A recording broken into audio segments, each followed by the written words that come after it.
இங்கே நிகழும் திருவிளையாடலில் கலைஞர்கள் ஏறாரும் மன்னன் செண்பக பாண்டியன் அவையை அலங்கரிக்கும் தமிழ்ச்சங்க புலவர்களாகிய மாணவர்கள் கபிலன் 9C மற்றும் ஆதேஷ் 9B, ரிதேஷ்குமார் 9D மற்றும் அஜய் 9B, சுகம் 9D மற்றும் வெற்றிமாறன் 9A, அபிஷேக் 9A மற்றும் மகேந்திரன் 9C. இச்சங்கத்தின் மூத்த தலைவரான நக்கீரனாக மாணவர் சஞ்சய் 9A. மன்னன் செண்பக பாண்டியனாக வந்திருப்பவர் மாணவன் ஜாக்கப் 9A மற்றும் பரிசு பெறும் 7 புலவராக மாணவர் ஆர் லோகேஷ் 9A. இவர்களை தொடர்ந்து கடவுளாக வந்திருக்கும் மாணவர் முகேஷ் 9B.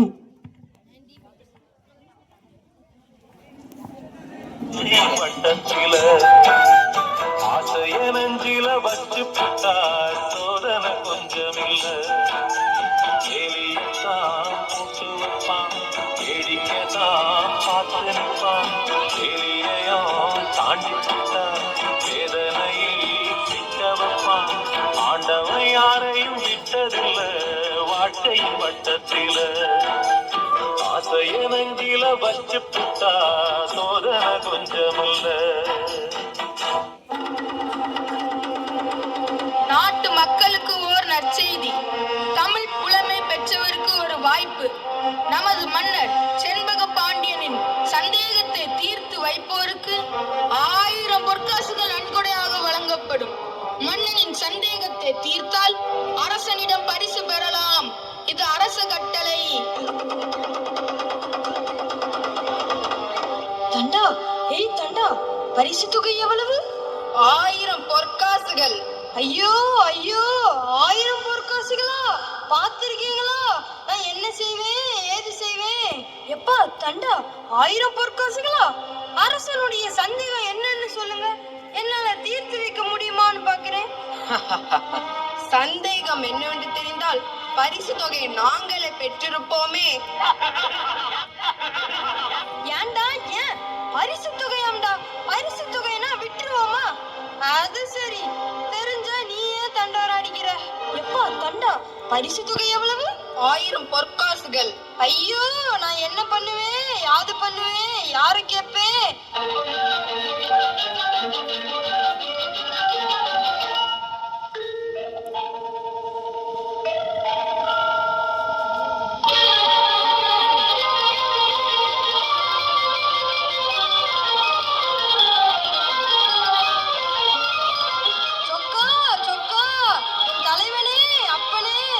அரசன் கொடுக்கும் 1000 பொற்காசுகளும் எனக்கே கிடைக்கும்படி செய்ய மாட்டாயா? ஐயோ ஐயோ ஐயோ, ஒன்னா ரெண்டா 1000 பொற்காசுகளாச்சு. இந்த நேரத்துல பாட்டு வேற எனக்கு வரலையே. இது எனக்கு இல்ல, எனக்கு இல்ல, வேற எவனோ கொண்டு போக போறான். ஐயோ, நான் என்ன செய்வேன், ஏது செய்வேன்?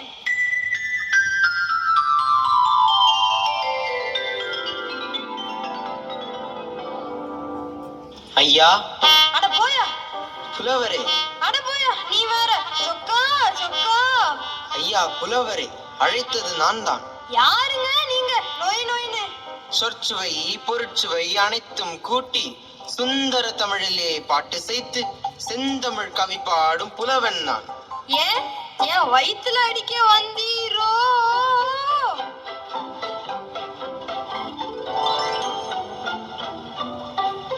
நீங்க வசதியான புலவர் போல. ஏன், உமக்கு என்ன குறைவு? என் கூட நீங்களும் போட்டியா? சரி, இருக்கட்டும். அதனால் தான் இறைவனிடம் அழுதீரோ? ஆமா ஆமா, பின்னென்ன உம்மிடம் ஆள முடியும்? மனுஷங்கிட்ட சொல்லி ஒரு புண்ணியமும் இல்ல. நீ புலம்பியது என் காதில் விழுந்தது. ஒட்டு கேட்டிருப்பீங்க. அந்த பழக்கம் எனக்கு இல்லையப்பா. நான் தூணிலும் துரும்பிலும் இருப்பேனப்பா. கொஞ்சம் விட்டா நான் தான் கடவுள் என்பீர். அதுவும் உண்மைதான். பார்க்கும் இடமெங்கும் நீக்க மறந்திருக்கும் என்ற பரிபூரணனே என்று பாடியவன் உன்னை போல் ஒருவன் தானே. சாப்பிட்டாச்சா? எப்பமா?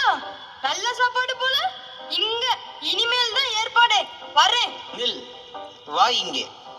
பாண்டியனின் சந்தேகம் தீர்க்கும் பாடல் கிடைத்தால் உனக்கு பரிசு கிடைக்கும் அல்லவா? ஆமா ஆமா, பாட்டு மட்டும் எனக்கு கிடைத்தது. சொக்கா, பரிசத்தனையும் எனக்குத்தான்.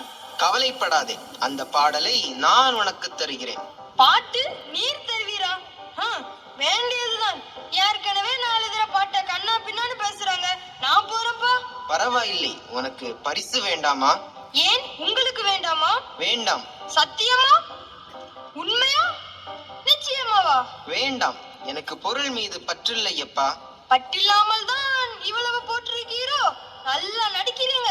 சரி, இப்பதான் புரிஞ்சுது. நீங்க புதுசா எழுதின பாட்டை என்கிட்ட தந்து என்ன சோதிக்கிறீரோ? எனது புலமைக்கு எதுவும் ஈடாகாது. உனக்கு திறமை இருந்தால் என்னை சோதித்துப் பார். இங்க பாரு, இங்க பாரு, என்கிட்டவே மோதிரியா? சோதிக்கணுமா? சரி, நீ கேட்காத, நானே கேக்குறேன். எனக்கு கேட்கத்தான் தெரியும், பதில் சொல்ல தெரியாது. கேளும். பிரிக்க முடியாதது என்னவோ? தமிழும் சுவையும். பிரிய கூடாதது? எதுகையும் மோனையும். சேர்ந்தே இருப்பது? வறுமையும் புலமை. சேராதிருப்பது? அறிவும் பணமும். சொல்ல கூடாதது? பெண்ணிடம் ரகசியம். சொல்ல கூடியது? உண்மையின் தத்துவம்.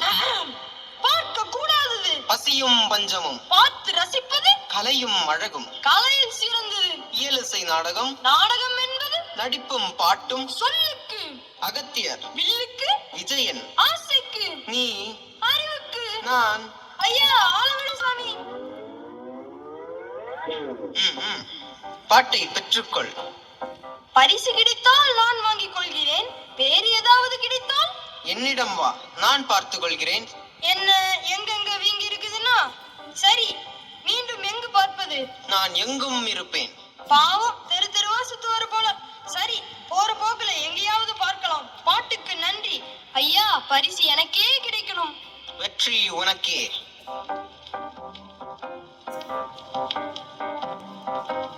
எனக்கு வேண்டாம். ஏன்? இல்லை, எனக்கு வேண்டாம், பயமாக இருக்கிறது. கோழை. கோழைதான், கோழைதான், எனக்கு வேண்டாம். பயமே ஜெயம், வென்று வா, பரிசு உனதே. சரி.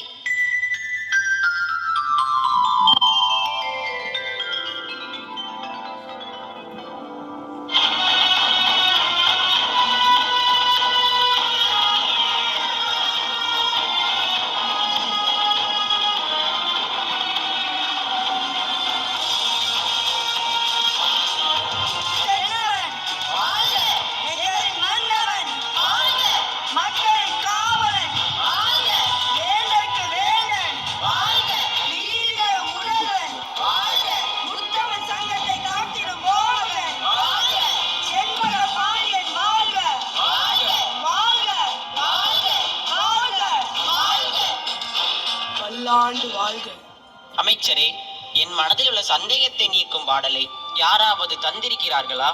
1000 பொற்காசுகள் என்று அறிவித்தும் புலவர்கள் எவரும் வரவில்லை அரசே. வருந்துகிறேன். புலமைக்கு தலைமகனாக விளங்கும் நக்கீரர், துணைக்கு கபிலர், பரணர் என சான்றோர் பலரின் அவையில் நான் இருந்தும் என் சந்தேகத்தை தீர்க்கும் பாட்டு எழுதப்படாதது ஏன்? வருந்துகிறேன். எழுத மனமில்லையா, இல்லை பரிசு தொகை போதவில்லையா? அரசருக்கு மறைமுக பேச்சு வேண்டாம் என்று நினைக்கிறேன். புலமைக்கும் திறமைக்கும் போட்டி என்று அறிவித்திருந்தாலும் பாட்டுகள் குவிந்திருக்கும். ஆனால் பரிசுக்கு பாட்டெழுத வேண்டும் என்பதுதானே கட்டளை. வேந்தே, பொன்னுக்கும் பொருளுக்கும் புலமையை விற்கும் அளவுக்கு என் எண்ணும் எழுத்தும் இன்னும் இழைக்கவில்லை.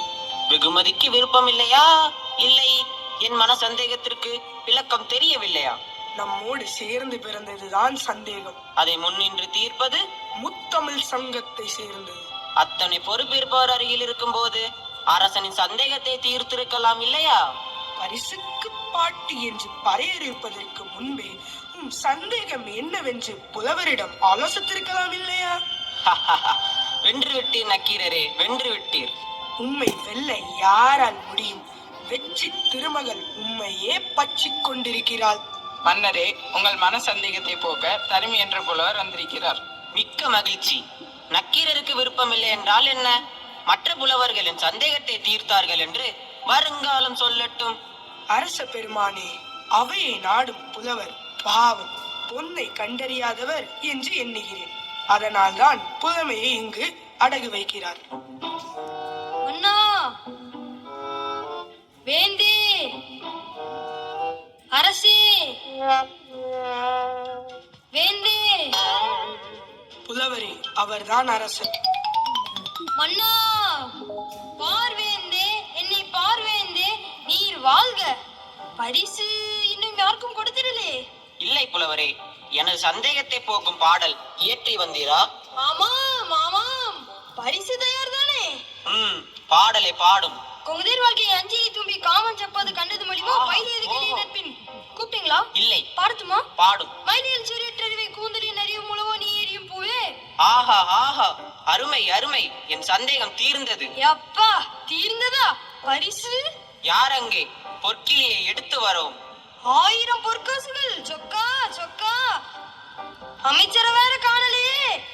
வருகிறார் வருகிறார், வந்து விட்டார் வந்து விட்டார். மணி மணி காசு பண்ணா கட்டு மணி மணி காசு பண்ணா கட்டு மணி மணி. புலவரே, 1000 பொற்காசுகளை பெற்றுக்கொள்ளவும். நிறுத்துங்கள் அரசே. புலவரே, இப்படி வாரும். வருகிறீரா? வரமாட்டேன். இப்பாட்டு யாருடையது? என்னுடையதான் என்னுடையதான். பாடலின் விளக்கத்தை சொல்லி பரிசை பெற்று செல்லும். ஏயா உமக்கு ஏன்? உமது பாட்டில் பிழை உள்ளது. இருந்தால் என்ன? எவ்வளவு பிழையோ அதற்கு தகுந்தாற் போல பரிசு தொகையை குறைத்துக் கொள்ளுங்கள். தருமியே, பிழையான பாட்டுக்கு ஏது பரிசு? இங்க எல்லாமே நீங்க தானா? விளக்கம் கூறி வெகுமதியை பெற்று செல்லலாம். என்னையா இது விளக்கம் விளக்கம்னா எங்க இருந்து வரும்? ஏன் உயிரை வாங்குற? உயர்வான தமிழ் பாட்டின் உயிரை நீர் வாங்க வேண்டாமே என்றுதான் எண்ணுகிறேன். சீச்சி, இது பழுத்த பழம் போல. என்ன புலம்புகிறாய்? நான் புலம்பி என்னையா ஆக போகிறது? நான் வருகிறேன். பரிசு வேண்டாமா? புலவரே, பாடலின் விளக்கத்தை கூறி செல்லும். நீ வேற போயா. வேண்டாம். என்ன பெரிய பரிசு? பொல்லாத பரிசு. ஆனா ஒண்ணு மட்டும் நிச்சயம் ஐயா, பாட்டு எழுதியே பெயர் வாங்கும் புலவர்களும் உண்டு, குறை கண்டுபிடித்தே பெயர் வாங்கும் புலவர்களும் உண்டு. அதில் நீர் எந்த வகை என்று உமக்கே தெரியும். ஆனா ஒண்ணு மட்டும் நிச்சயம், ஒன்ன போல ஒருவன் இருந்தா உலகம் நல்லா உருப்பிடும். உமது பரிசு எனக்கு வேண்டாம். புலவரே, பாடலின் விளக்கத்தை கூறி செல்லும். தருமி, ஐயா, புலவரே, பரிசு தருவாங்களோ? வேண்டாம். ஐயா புலவரே, பரிசு. ஐயா பரிசு.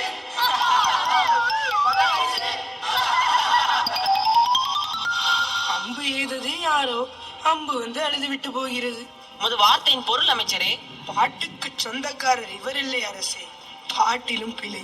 நல்ல வேலை, பிழையான பாட்டுக்கு பரிசளித்து மொழிக்கு பெரும் தவறளித்திருப்பேன். தடுத்து நிறுத்தியமைக்கு நன்றி.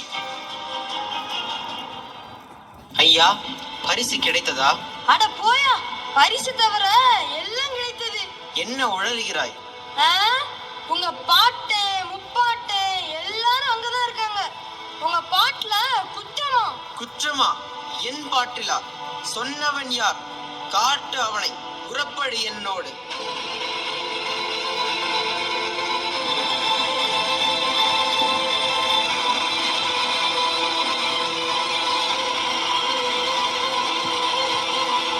நண்பர்களே, தருமி யாரோ ஒரு பணக்கார கிழவனோடு வருகிறான்.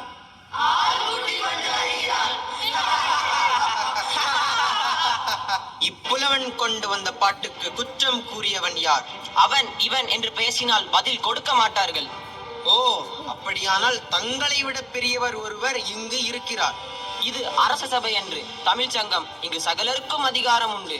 அதனால் தான் தருமி கொண்டு வந்த பாட்டிலே குறை கூறினீர்களோ? பழுதுள்ள பாட்டுக்கு ஏது பரிசு? அதை தடுத்தவன் நான் தான்.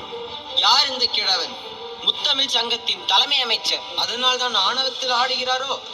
என்ன குற்றம் கண்டீர்? முதற்கண் பாட்டை இயற்றியது யார்? யாமே இயற்றினோம். பாட்டை கொடுத்தனுப்பியதன் காரணம் என்ன? அது நடந்து முடிந்த கதை. புலவருக்கு பொய்யுரை தேவையில்லை, புரிந்து கொள்ள வேண்டும். புரிந்தது, புரியாதது, அறிந்தது, அறியாதது, பிறந்தது, பிறவாதது எல்லாம் எமக்கு தெரியும். எல்லாம் தெரிந்து விட்டால் எழுதும் பாட்டிலே பிழை இருக்காதென்ற அர்த்தமா? அது பற்றி நான் குற்றம் கூறக்கூடாதா? ஈரன் என் பாட்டிலே குற்றம் கூறுகிறாரா? கூறி பாரும். புலவர்களே, சாந்தமாக பேசுங்கள். இது சண்டையாகிவிடக் கூடாது. சண்டையும் சச்சரவும் புலவர்களின் சொத்து. அதை நிறுத்த யாராலும் முடியாது. பொறுத்து பாரும். நக்கீரரே, எனது பாட்டில் எங்கு குறை கண்டீர்? சொற்சுவையிலா அல்லது பொருளிலா? பொருளில் தான் குற்றம் இருக்கிறது. எங்கே நீர் இயற்றிய செயலை கூறும். கங்குதேர் வாழ்க்கை அஞ்சிரை தும்பி காமம் செப்பாது கண்டது மொழிமோ, பயிலியது கெழிய நட்பின் மயிலியல் சிறிய சரிவை கூந்தலின் அறியவும் உளவோ, நீ எறியும் பூவே. பாடலின் பொருள், தலைவியின் கூந்தலில் வரும் நறுமணத்தை புகழ்ந்து வண்டை நோக்கி பாடுவதாக செய்யுள் அமைத்துள்ளேன். செய்யுளின் உட்கருத்து, மலர்களிடத்திலே உள்ள மகரந்த பொடிகளை ஆராய்ந்து கொண்டிருக்கும் தும்பி இனத்தை சார்ந்த வண்டே, நீ கண்ட மலர்களில் இம்மங்கையின் கூந்தலை விட அதிக மனமுள்ள மலர்கள் உண்டோ என்று கேட்பது போல எழுதியிருக்கிறேன். மன்னனுக்கு என்ன கூற வருகிறீர்கள்? மங்கையர்க்கு இயற்கையிலேயே கூந்தலில் மனம் உண்டு. இதுதான் என் தீர்ப்பு. ஒரு காலமும் இல்லை. வாசனை திரவியங்களை பூசிக்கொள்வதாலும் தொடர்ந்து மலர்களை சூடுவதாலும் தான் பெண்களின் கூந்தலில் மனம் இருக்கும். உத்தம பத்தினியாயிருந்தால், கற்புக்கரசியாய் இருந்தாலும் இயற்கையிலேயே கூந்தலில் மனம் இல்லை. உமக்கு பாக்கள் இயற்ற உதவுகிறாளே கலைமகள். கலைமகள் என்ன? நான் வழிபடும் என் இறைமகளுக்கே கூந்தலின் இயற்கையிலே மனம் இல்லை. உண்மையாக? உண்மையாக, நிச்சயமாக? நிச்சயமாக. உமது தமிழ் மீது ஆணையாக? எனது தமிழ் புலமை மீது ஆணையாக. நக்கீரா, நன்றாக என்னை பார். நான் எழுதிய பாட்டில் குற்றமா? ஆண்டவா, புலவரே, நீரே முக்க முதல்வராகிய நெற்றியில் ஒரு கண்ணை காட்டினாலும் உடலெல்லாம் கண்ணாக்கி சுட்ட போதிலும் குற்றம் குற்றமே. நெற்றிக்கண் திறப்பினும் குற்றம் குற்றமே. அங்கம் பொழுதிப்பட அறிவாளில் நெய் பூசி பங்கம் படவரண்டு கால் பரப்பி சங்கதனை கீர் கீர் என்று அறுக்கும் தீரனோ என் கவியை பாரில் பழுது என்பவன். சங்கரிப்பது எங்கள் குலம், சங்கரருக்கங்கு ஏது குலம்? பங்கமுற சொன்னால் பழுதாமும் சங்கை அறிந்துண்டு வாழ்வோம். அரணை போல் இறந்துண்டு வாழ்வதில்லை. நக்கீரா, என்னை பார்.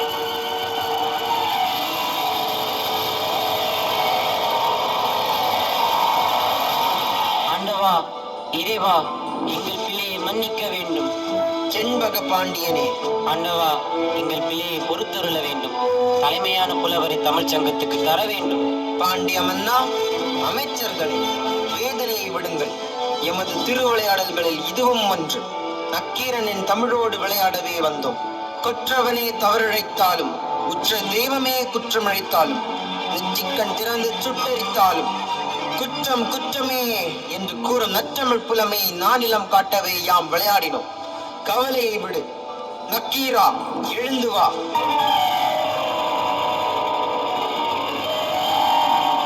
ஆண்டவா, என்னை மன்னித்திருந்தது. அரசை தாங்கள் அறிவித்தபடி 1000 பொற்காசுகளை தருமிக்கே கொடுக்க வேண்டும் என்று பணிவுடன் கேட்டுக்கொள்கிறேன். தருமியே, பொற்கிளியை பெற்றுக்கொள்ளும்.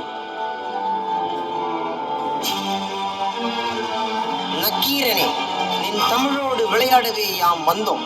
வந்திருப்பது இறை என்றறிந்தும் நெற்றிக்கண் திறப்பினும் குற்றம் குற்றமே என்று வாதாடிய நின் தமிழ் புலமைக்கு வாழ்த்து.